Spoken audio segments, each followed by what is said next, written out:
এই ম্যাচের শুরুতে আমি নেমে পড়ি পিকে। তো পিকে অনেকক্ষণ ঘোরাঘুরি করার পর কোনো এনিমি দেখতে পাই না, তাই ওইখান থেকে চলে এসে এইখানে দেখো আমি একটা এনিমিকে ফুল ড্যামেজ দেই, আমার টিমমেট কিলটা চুরি করে। তো এইখানে সমস্যা নাই, তারপরে আমি চলে আসি একটু সামনে, আর এইখানে আসার পর নিচে একটা এনিমি থাকে ভাই, আমি এনিমিটাকে দেখতে পারি না, যার কারণে তার টিমমেটকে মেরে দেই। তারপর দেখি ভাই সে আমার পাশেই বসে আছে অ্যান্ড তাকেও মেরে দেই। আর একটু পর আমরা এখানে থার্ড পার্টির শিকার হই, যার কারণে আমার টিমমেট একটা মরে যায় আর তাকে আমি রিভাইভ দেই। আর ওইখান থেকে আসার পর আমি যখন এখানে এয়ারড্রপ লুট করতেছি ঠিক তখনই আমাকে পিছন থেকে মারে।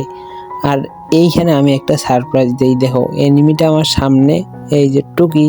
আর এইখানে আমি সুন্দর মতো এই ম্যাচটা খেলতেছিলাম, মানে কি যেন বুদ্ধি নিয়ে লঞ্চপ্যাড নিয়ে যখন ছাদের উপর যাই, দেখো আমিও মারা খাই আর আমার টিমমেটের 2 এসপি থাকে। হ্যান্ড বাই সে কোনো রকম এনিমিটাকে মেরে আবার আমাকে রিভাইভ দিয়ে দেয়। আর আমরা এই ম্যাচে 2 জন থাকা সত্ত্বেও ভাই অস্থির লেভেলের একটা ম্যাচ ছিল, যা বলার বাইরে। তো দেখতে থাকো। ওইখান থেকে জুন ছোট হওয়া এই পাশে যখন যাই ভাই, নিচের দিকে এনিমিটা আরেকটা এনিমিকে মারতেছিল, ঠিক তখনই আমি তাকে মেরে দেই। এইখানে মারার পর এনিমি থাকে মোট 3 জন। তো 3 জনের এইখানে একটা আমি মেরে দেই।